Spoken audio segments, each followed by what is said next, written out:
विद्यार्थी PTET, BSTC और रीट की तैयारी कर रहे हैं या पटवारी ग्राम सेवक की तैयारी कर रहे हैं, उनके लिए महत्वपूर्ण टॉपिक है। विकारी शब्द सर्वनाम, सर्वनाम के बारे में चर्चा करते हैं। सामान्यतः हम रटते आए हैं कि संज्ञा के स्थान पर जो काम आते हैं वो सर्वनाम कहलाते हैं। है क्या, उसको समझना है। फिर से बता देता हूँ कि आपको इस टॉपिक को या किसी भी पार्ट्स को कह सकते हैं, उसको रटना नहीं है, समझना है। सर्वनाम अर्थात सब नाम, इसका सीधा सा अर्थ है सबका नाम। अब दूसरी बात करते हैं, नाम अपने आप में संज्ञा होती है और संज्ञा की जगह पर जो शब्द हम काम में लेंगे वो सर्वनाम कहलाता है। जैसे एक साधारण सा वाक्य है, सीता बाजार जाती है। अब दोबारा वाक्य इसी को जोड़ूं, सीता बाजार जाती है, सीता बाजार से 2 किलो आलू लेकर के आती है। तो वापस जब वाक्य शुरू हो रहा था उस स्थान पर हम सीता की जगह पर लिखेंगे वह बाजार से 2 किलो आलू लेकर के आती है, यानी सीता की जगह पर हमने वह काम लिया। ये वह जो शब्द है वो ही सर्वनाम है। अब बात आती है कि ये क्यों होता है। वाक्य को सहज और सरल बनाने के लिए इन शब्दों को हम काम में लेते हैं। अब बात आती है कि सर्वनाम के प्रकार क्या एक ही होता है? नहीं। तो सर्वनाम के जो भेद है वो सर्वनाम के भेद हैं वो 6 भेद है प्रिय विद्यार्थियों। ये 6 भेद है कौन कौन से? तो पहली चर्चा हम पहले भेद की करते हैं, वो है पुरुषवाचक सर्वनाम। अब पुरुषवाचक सर्वनाम में पुरुष क्या है उसको समझना है। अब पुरुषवाचक के अंतर्गत 3 पार्ट है। एक होता है उत्तम पुरुष, दूसरा होता है मध्यम पुरुष और अंतिम होता है वो होता है अन्य पुरुष। ठीक इसी प्रकार अंग्रेजी में भी ये काम में लिए जाते हैं पुरुषवाचक सर्वनाम में। ठीक इसी प्रकार संस्कृत में थोड़ा सा बदल होता है। अब बात आती है कि पुरुषवाचक में उत्तम जो पुरुष है उसमें क्या है। जैसे मैं बोल रहा हूँ, मैं वक्ता हूँ, तो मैं अकेला हूँ इसलिए मैं बोलूँगा। बहुत सारे आदमी एक साथ बोलते हैं तो वो कहेंगे हम। ये मैं और हम जो है ये दोनों पुरुषवाचक सर्वनाम में आएंगे। उत्तम पुरुष में पुरुषवाचक का उत्तम पुरुष जो पार्ट है उसमें आएगा मैं और हम। अब दूसरा लेते हैं मध्यम पुरुष। अब बात आती है हम जिसको बता रहे हैं यानी जो सुन रहा है, जो श्रोता है। पहली बात आएगी वक्ता, जो वक्ता है वो तो आएगा उत्तम पुरुष में। श्रोता यानी सुनने वाला आएगा, वो आएगा मध्यम पुरुष में। परीक्षा के दौरान ये पूछा जाता है कि तू या तुम और तेरा ये शब्द है वो किस पुरुष के अंतर्गत आते हैं। तो ये तीनों पुरुष डाल दिए जाएंगे। अब बात आती है अन्य पुरुष। अन्य पुरुष का मतलब सीधा है, ये है अन्य पुरुष।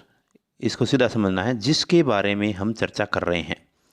जैसे मैं बोल रहा हूँ, आप सुन रहे हैं, तो मैं तो हो गया उत्तम पुरुष, आप हो गए मध्यम पुरुष। हम किस पर चर्चा कर रहे हैं, किसके बारे में चर्चा कर रहे हैं। जैसे हिंदी व्याकरण के बारे में हो सकता है, उसका विकारी शब्द उसके बारे में चर्चा कर रहे हैं, तो ये हो गया आपका अन्य पुरुष।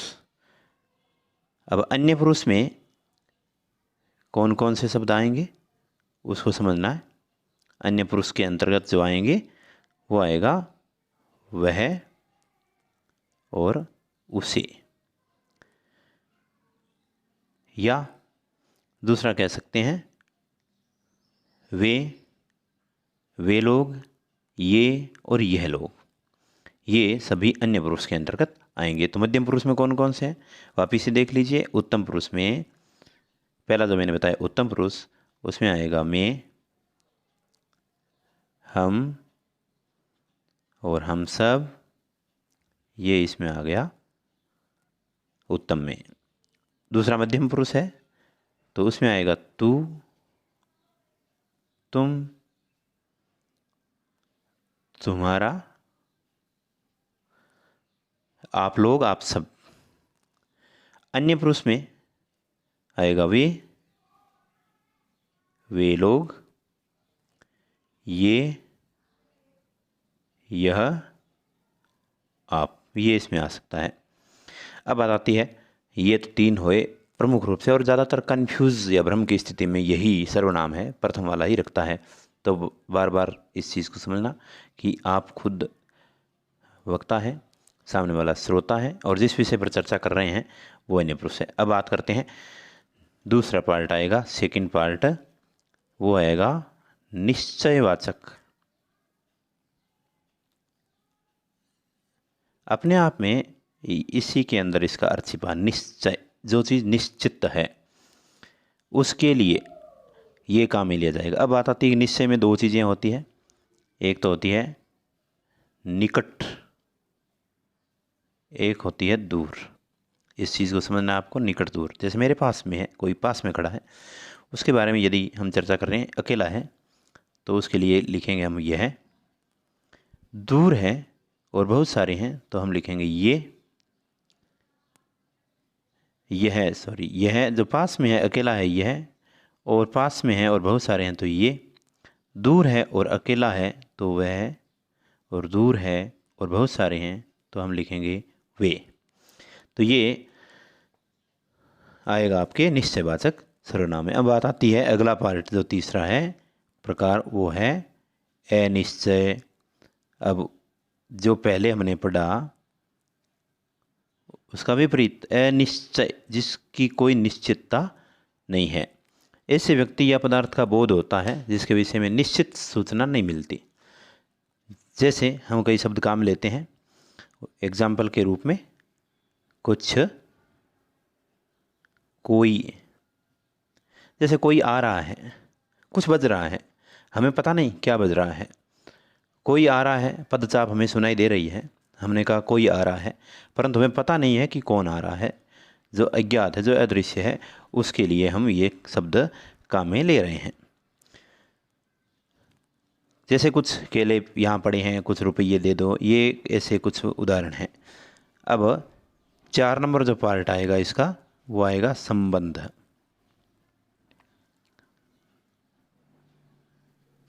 संबंधवाचक यानी एक दूसरे का रिलेशनशिप जिसको हम कह सकते हैं। वह एक वाक्य और दूसरा वाक्य, उसके बीच में कड़ी का जो काम करता है वो शब्द, वो संबंधवाचक कहलाएगा। जैसे एग्जाम्पल बता देता हूँ मैं, जो, जिसे, जिसका और जिसको। ये सिंपल एग्जाम्पल है। अब प्रश्न वाक्य है वो किस प्रकार से आते हैं, तो बहुत सरल है। जो सोएगा सो खोएगा। ये आपके लिए काम की चीज़ भी है, क्योंकि जब तैयारी करते हैं तो उसमें सोने की तरफ और खाने की तरफ कुछ कम ध्यान रखना पड़ता है, क्योंकि ज़्यादा खाते हैं तो विद्यार्थी आलसी हो जाते हैं और फिर सोते भी ज़्यादा हैं, और जब ज़्यादा सोते हैं तो तंत्रिका तंत्र है वो भी शिथिल हो जाते हैं, यानी याददाश्त क्षमता है वो कमज़ोर हो जाती है। इसलिए आपको भी इस बात पर विशेष ध्यान देना है। ये जो और सो, ये आपस में संबंध है। इस वाक्य को इस सो के साथ, इस वाक्य के साथ जोड़ा गया है, जो और सो। दूसरा एग्जाम्पल है, जिसकी लाठी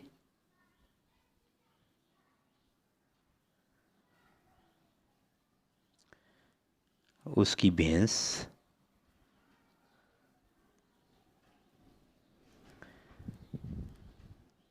जिसकी उसकी। भैंस के साथ ये शब्द उसकी काम में लिया, जिसकी का संबंध है उसकी से जुड़ा हुआ है। तो इस प्रकार से आएंगे वाक्य। एक और ले लेते हैं, जो सत्य बोलता है वह नहीं डरता। जो सत्य बोलता है वो नहीं डरता। जो और सो, जो और वह, ये भी आपस में जुड़ सकता है। अगला पार्ट है 5वां, वो है प्रश्नवाचक। अब आप तैयारी कर रहे हैं, आप सबको पता है, ये सिंपल से पार्ट है प्रश्न। ऐसे वाक्य जिसके आगे प्रश्नवाचक चिन्ह भी आएगा, ये आपके लिए पहचान है इजी सी। तो ऐसे वाक्य की बात करते हैं, जैसे वहाँ दरवाजे पर कौन खड़ा है। वहाँ दरवाजे पर कौन खड़ा है, कौन, किससे, क्या, ये जो प्रश्न वाले वाक्य है जिसमें प्रश्नवाचक चिन्ह भी लगा है, और जिस ऐसे वाक्य जिनके उत्तर ढूंढने होते हैं, वो सभी प्रश्नवाचक सर्वनाम कहलाते हैं। अब बात करते हैं जो अंतिम है छठा, वो है निजवाचक। निजवाचक सर्वनाम। तो प्रिय विद्यार्थियों, वो सर्वनाम जिसमें निजता, जिसमें अपनापन हो अपने आप में, ऐसे सर्वनाम जिनका प्रयोग वक्ता या लेखक अपने लिए करते हैं, निजवाचक। जैसे आप, अपना, स्वयं, खुद। उदाहरण के रूप में बता देता हूँ, जैसे एक वाक्य आता है, मैं अपनी पुस्तक पढ़ रहा हूँ। मैं अपनी पुस्तक पढ़ रहा हूँ। तो ये अपनी जो शब्द आया है वो इसमें सर्वनाम का निजवाचक रूप है। दूसरा वाक्य हो सकता है, आप मेरे घर कब आ रहे हो। तो इन वाक्यों में अपनी, मेरे, आप, ये जो शब्द आए हैं वो निजता को दर्शाते हैं, तो ये निजवाचक सर्वनाम है। तो ये मैंने छोटा और संक्षेप में आपको इजीली तरीके से बताने का प्रयास किया है विद्यार्थियों। आपको ये यूट्यूब का जो, फेसबुक का जो पेज है मेरा, ऑल इन वन, उस पर भी ये वीडियो मिलने वाला है, तो आप प्लीज़ उस पर जाकर विजिट कर सकते हैं। साथ ही दोस्तों, आप इस वीडियो को अधिक से अधिक शेयर करें, और चैनल अगर सब्सक्राइब नहीं किया तो प्लीज़ सब्सक्राइब करें, और अपने दोस्तों के साथ ज़रूर शेयर करें। और कमेंट बॉक्स जो नीचे नीचे आता है, उसमें कमेंट बॉक्स में आप अपनी टिप्पणी ज़रूर छोड़ें। पसंद आता है तो वो भी बताइए। साथ ही आप टिप्पणी बॉक्स में यानी कमेंट बॉक्स में आप अपने समस्यात्मक प्रश्न है वो भी डालिए, ताकि मैं उन प्रश्नों को हल करके आपके लिए प्रस्तुत कर सकूं और आपकी सहायता हो सके। आप अपनी तैयारी में इसी प्रकार लगे रहिए, आपको निश्चित रूप से मंजिल है वो मिलेगी। तो कैसी लगी मेरी जानकारी ज़रूर बताइएगा। जय हिंद, जय भारत।